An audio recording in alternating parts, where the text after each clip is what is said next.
Hi family, welcome back. Thank you for being here. Today is Freedom Friday and I wanted to talk about money management.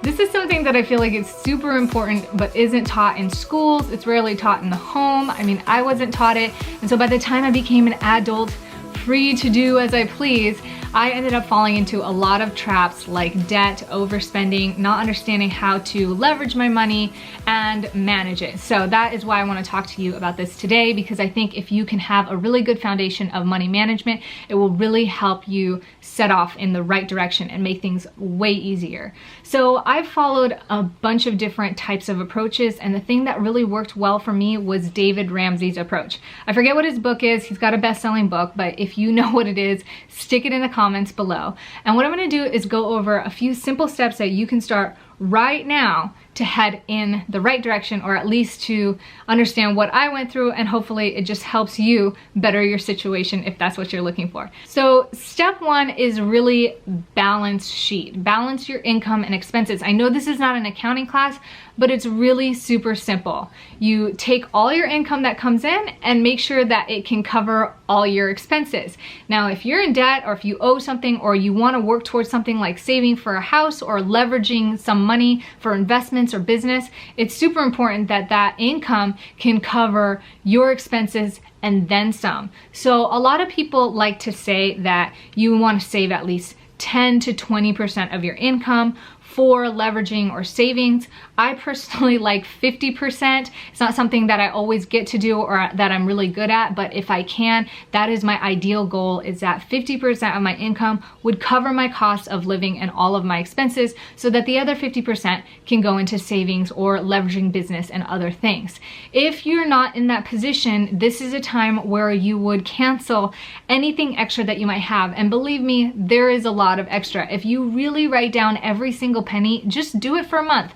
Look through your credit card statements, your bank statements, or keep track of all of your receipts and really write down every little bit that you spend. You will realize that there is some place in some category, maybe a few, where you actually overspend or could cut back on. Some of these things are subscriptions. If you dig into your cell phone bills or some of the things that you've subscribed to, a lot of these things have extra subscriptions that they tack on as a monthly fee that you don't even realize. And it's something really simple, but my car insurance was like, oh, for $3 a month, you can get this free rental car thing where if something happens, we'll give you a rental car for $50 a day. And I was like, no thank you. I don't want to pay an extra $36 a year. Thank you very much. So it's little things like that that begin to add up. And I know at first it sounds like really silly. Oh, it's only $36. But imagine if you have only $36 here and another $36 for iCloud and another $36 a year for something else, some little phone insurance that you have on your phone.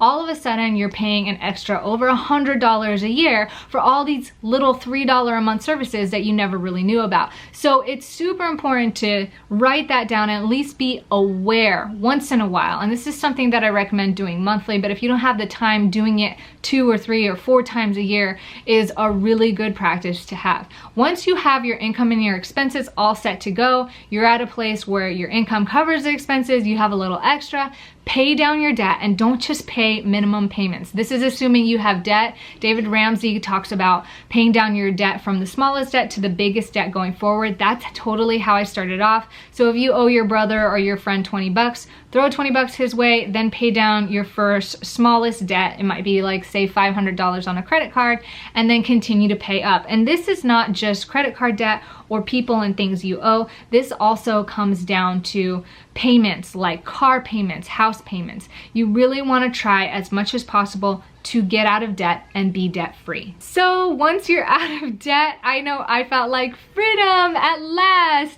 You don't have any more credit card payments or car payments, and all of a sudden your income versus expenses have like shifted this way. You have way more income than expenses, and it's really easy to want to blow through all that cash and buy a bunch of stuff. But guess what? You are still in a really precarious position, because if something happens to you or you lose your job, how are you going to afford to pay your bills and buy your food and keep the electricity on? You can't unless you have a savings, or what we call call an emergency fund. You can start off by trying to save $1,000 and just have that in case you need new tires or in case you have a little extra emergency room bill that comes up. But at the end of the day, you really want to have a minimum of 6 months. That means that if your rent and your food and your expenses and everything costs you $5,000 to live, you want to save $30,000 of accessible cash to be able to dip into in case something happens to your income for whatever reason. Now, I like to say go as far as up to 12 months, if not more.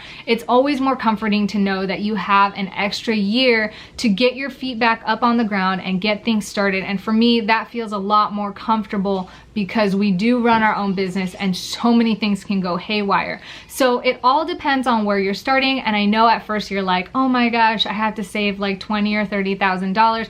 It sounds really crazy, but if you pay down your debt and your income is now much higher than your expenses, just putting as much as you can away, you'll realize it only takes a year or two before you have a sizable amount of stashed savings. And it's super important because it gets you prepared for the next step, which is saving for investments, business, or leveraging your money. See, it's really easy to compare ourselves to people who make like tons and tons, tens of millions of dollars. All these celebrities on these reality TV shows have these amazing homes. When I look at the value of the homes, they're like 10 to $20 million. They're driving cars that cost similarly, and a lot of us work our butts off to finance or lease a car that is way out of our range of our income scheme. It's super important to get realistic in ratio with how much we make and how much we spend. These people are making like $50 million a year. Of course, they can afford stuff like that, and it's really easy to want stuff like that. But the real secret to wealth or to success or to having the income to do what it is that you want and to leverage in the future is to really be able to decipher or distinguish what is truly important to spend on now or what can wait till later. It doesn't mean if you love cars, don't buy the car of your dreams, but it's really easy to get sucked into not being able to afford the entire lifestyle you want if you love cars and brand name clothes and a beautiful house and a sailboat and eating out at fancy foods and drinking fancy wine. All of that stuff begins to accumulate. So if you do spoil yourself on maybe one thing that you really like. For us, that's like cameras and computer equipment, because obviously we enjoy doing our work and it also helps us with our work. So that's where I'm gonna leave us off for Money Management 101 at the moment. It might seem like overwhelming and crazy or like it would take a really long time, but if you really take the time to be meticulous about each step, you'll most likely come out sooner than you would later, as long as you stay really consistent.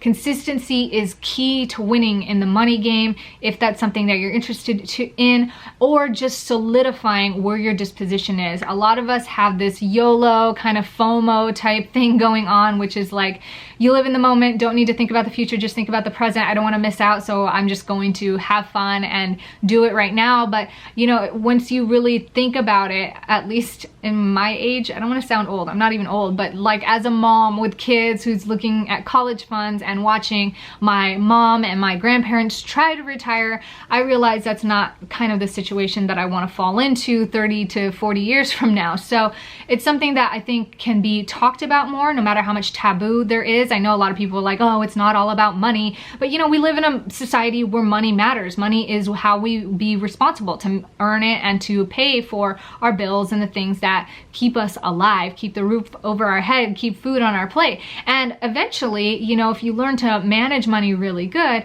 it becomes something that you are able to gift to others, that you are able to leverage because you have money to have more time, or you have money to give people jobs, or money to help those in need. So money is not a bad thing. It just depends on how you use it. And like I said in last week's video, I really think that money is not a solution to your problems. It literally magnifies what you already have. So going through these steps and learning how to manage your money now allows you to have a really good foundation to be able to manage money as it gets bigger. As they say, most lottery winners end up dead or broke within the first 5 years of winning their lottery money. And that's not because money is a bad thing. It's because it literally magnifies a problems they already had. If they were broke to begin with, they would necessarily be what we call broke rich people. And this is something just theoretically or philosophically that I want to share with you. Just because somebody has a nice house or a nice car doesn't mean they're rich. They can be broke at a higher level. If they don't have all this foundation in place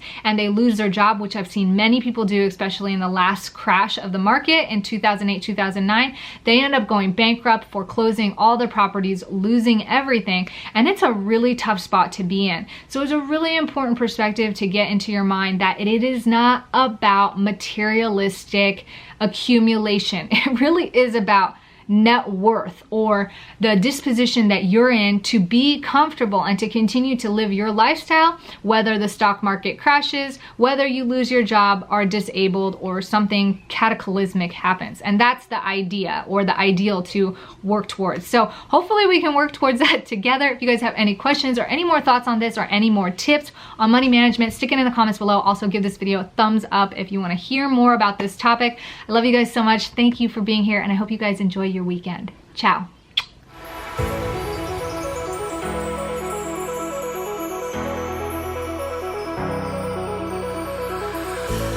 Waking up, I'm taking chances tonight. I'm opening my eyes and